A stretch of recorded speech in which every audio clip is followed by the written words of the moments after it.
अस्सलाम वालेकुम। मोहम्मद सिद्दी मिठूर बाबा आला मौजू कलाम वाह कंहिं ख़ूब चयो आहे मुक़रर हद खां वधीक परखणु छॾे ॾियो। कहिड़ी ख़बर केरु पंहिंजे अंदरि कहिड़े क़िस्म जी जंग विड़ी रहिया आहिनि। रहमदिली शफ़क़त ऐं हिकु धड़कंदड़ दिलि जंहिं वटि आहे, कुदरत ख़ुदि उन्हनि खे कामयाबीअ तरफ़ गामज़न करे कंदी आहे, उहे कामयाबु हूंदा आहिनि। वाह कंहिं ख़ूब चयो आहे मुक़रर हद खां वधीक परखणु छॾे ॾियो। कहिड़ी ख़बर केरु पंहिंजे अंदरि कहिड़े क़िस्म जी जंग विड़ी रहिया आहिनि। रहमदिली शफ़क़त ऐं हिकु धड़कंदड़ दिलि जंहिं वटि आहे, कुदरत ख़ुदि उन्हनि खे कामयाबीअ तरफ़ गामज़न कंदी आहे, उहे कामयाबु हूंदा आहिनि। जेको उन्हनि माण्हुनि लाइ कंदो आहे जिन सां हिन जो को बि रिश्तो कोन हूंदो आहे। जेको उन्हनि माण्हुनि लाइ कंदो आहे जिन सां हिन जो को बि रिश्तो कोन हूंदो आहे। ग़रीब बेवस त ज़िंदगीअ जो बहितरीनु हिसो उन जे मुहबत रहमदिली बहितरीनु अमाल हूंदा आहिनि। वाह कंहिं ख़ूब चयो आहे मुक़रर हद खां वधीक परखणु छॾे ॾियो। कहिड़ी ख़बर केरु पंहिंजे अंदरि कहिड़े क़िस्म जी जंग विड़ी रहिया आहिनि। रहमदिली शफ़क़त ऐं हिकु धड़कंदड़ दिलि जंहिं वटि आहे, कुदरत ख़ुदि उन्हनि खे कामयाबीअ तरफ़ गामज़न कंदी आहे, इहे कामयाबु हूंदा आहिनि। कुझु माण्हू अकेला हूंदा आहिनि, कुझु माण्हू उदास हूंदा आहिनि। कुझु माण्हू अकेला हूंदा आहिनि, कुझु माण्हू उदास हूंदा आहिनि। कुझु माण्हू नाराज़ हूंदा आहिनि, कुझु माण्हू बीमार हूंदा आहिनि। वाह कंहिं ख़ूब चयो आहे मुक़रर हद खां वधीक परखणु छॾे ॾियो।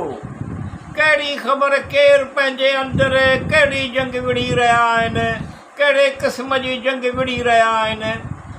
रहमदिली शफ़क़त ऐं हिकु धड़कंदड़ दिलि जंहिं वटि आहे, कुदरत ख़ुदि उन्हनि खे कामयाबीअ तरफ़ गामज़न कंदी आहे, इहे कामयाबु हूंदा आहिनि। अक्सरियत खे हमदर्द जी ज़रूरत आहे जो उन जी ॻाल्हि ॿुधे ऐं हमदर्दीअ जा ॿ ॿोल उन जी इज़त सां जीअण जो हौसलो पैदा करे। अक्सरियत खे हमदर्द जी ज़रूरत आहे जो उन जी ॻाल्हि ॿुधे ऐं हमदर्दीअ जा ॿ ॿोल उन जी इज़त सां जीअण जो हौसलो पैदा करे। तव्हांजा इहे ॿ लफ़्ज़ क़ीमती हूंदा आहिनि, अॻिते हलण वधण जो हौसलो ॾींदा आहिनि। वाह कंहिं ख़ूब चयो आहे मुक़रर हद खां वधीक परखणु छॾे ॾियो। कहिड़ी ख़बर केरु पंहिंजे अंदरि कहिड़े क़िस्म जी जंग विड़ी रहिया आहिनि। रहमदिली शफ़क़त ऐं हिकु धड़कंदड़ दिलि जंहिं वटि आहे, कुदरत ख़ुदि उन्हनि खे कामयाबीअ तरफ़ गामज़न कंदी आहे, इहे माण्हू कामयाबु हूंदा आहिनि।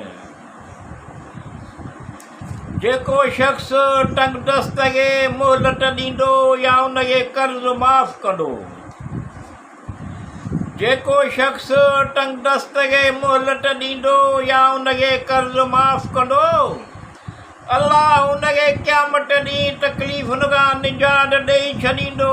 दुनिया ऐं आख़िरत में भलाई थींदी। उलमा ईअं चवंदा आहिनि। वाह कंहिं ख़ूब चयो आहे मुक़रर हद खां वधीक परखणु छॾे ॾियो। कहिड़ी ख़बर केरु पंहिंजे अंदरि कहिड़े क़िस्म जी जंग विड़ी रहिया आहिनि। रहमदिली शफ़क़त हिकु धड़कंदड़ दिलि जंहिं वटि आहे, कुदरत ख़ुदि उन्हनि खे कामयाबीअ तरफ़ गामज़न कंदी आहे, इहे कामयाबु हूंदा आहिनि। जंहिंखे दिलि में इंसानियत, अखियुनि एहतराम, लफ़्ज़नि में नरमी, इख़लाक़ में रहमदिली आहे।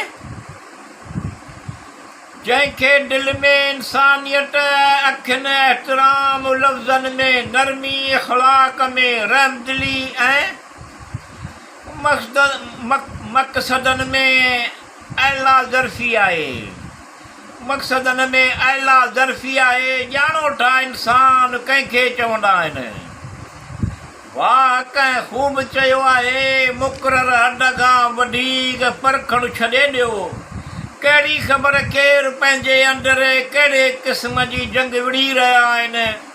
रहमदिली, शफ़क़त ऐं हिकु धड़कंदड़ दिलि जंहिं वटि आहे, कुदरत ख़ुदि उन्हनि खे कामयाबीअ तरफ़ गामज़न कंदी आहे। उहे कामयाबु हूंदा आहिनि।